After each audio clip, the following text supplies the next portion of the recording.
Egypt is completely rewriting its rules of war. After decades of playing it safe, of strategic restraint, a perfect storm of threats is pushing the nation toward a new and, frankly, a much more aggressive military doctrine.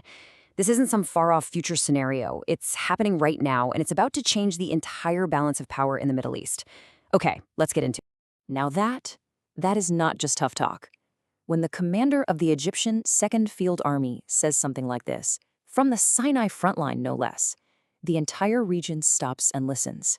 It is a direct, crystal-clear warning, and it was delivered at a moment of extreme crisis.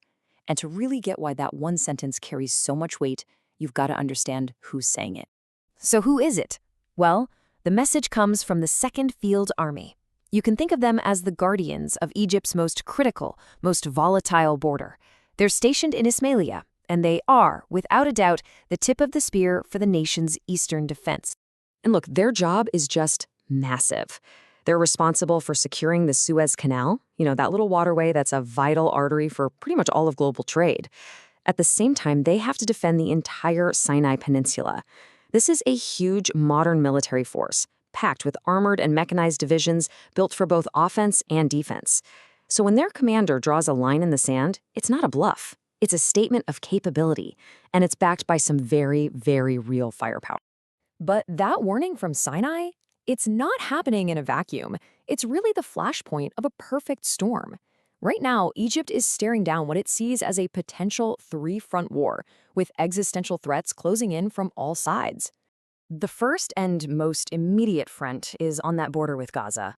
Look, Cairo is convinced that Israel's endgame is to forcibly push Palestinians out of Gaza and into the Sinai Peninsula. For Egypt, this is not just a humanitarian issue, it's a direct threat to its national sovereignty. That border is an absolute non-negotiable red line. Okay, the second front is the Nile itself. After years of diplomacy going absolutely nowhere, Cairo now sees Ethiopia's Grand Renaissance Dam as a straight-up act of aggression against its water supply. Its very artery of life. From Egypt's point of view, that dam is an illegal structure, which makes it a legitimate military target. And the third front is the chaos exploding to the south. The civil war in Sudan is threatening to completely destabilize Egypt's entire southern flank, creating a dangerous power vacuum and taking away a critical strategic buffer. So it's this immense, converging pressure that's forcing a fundamental change. So what happens when a major regional power feels backed into a corner on three sides? It changes its entire posture. And that's the crucial point here. Egypt is ditching its long-held doctrine of strategic patience and deterrence. The new playbook is simple and way more assertive. Full readiness for immediate, direct military action. But here's the thing. A new doctrine is pretty useless without new tools of war, and maybe more importantly, you need tools that don't come with a bunch of political strings attached. This very need has pushed Egypt to find a new path, and, well, a new partner to achieve true strategic independence. And this is the central challenge, right? For decades, if you wanted the world's most advanced military hardware, you had to go to the West, and that access often came with very strict conditions. To actually put its new aggressive doctrine into practice, Egypt had to find a way to break that dependency and build a deterrent on its own terms. And the answer, it turns out, came from China. Say hello to the WJ-700 Falcon. This is not just another drone. It's a high-altitude, high-speed hunter-killer. It's designed to fly way up in the upper atmosphere where traditional air defenses really struggle, and its main purpose? To hunt and destroy enemy radar and missile systems, basically to kick down the door for a larger attack.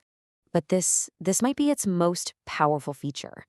20 continuous hours of flight time. Let that sink in for a second. That's not just about endurance, it's about the ability to project a constant, persistent threat. It allows Egypt to conduct surveillance and just loiter over huge territories for almost an entire day. That's a game-changing capability it has never had before. Now, what's really fascinating here is that this is so much more than just an arms deal. Egypt isn't just buying the Falcon drone off the shelf. It's negotiating for the license to build it on Egyptian soil. The end goal here is to absorb the technology, build a domestic industry, and finally achieve true independence from any foreign supplier. And this quote, man, it just perfectly sums up the entire philosophy behind this move. This is the official, stated principle of Egypt's modern arms policy. It's all about sovereignty. It's about having the power to make your own decisions to defend your own interests, backed by weapons that can't be held hostage by some outside power. So when you combine a new aggressive doctrine with new, independently produced weapons, well, the result is a seismic shift in the region. The security architecture that has defined the Middle East for nearly 50 years is starting to crack. The old rules, they just don't apply anymore. At the very heart of that old system was this concept called the Qualitative Military Edge, or QME. This is actually a U.S. law that guarantees Israel maintains military superiority over its neighbors.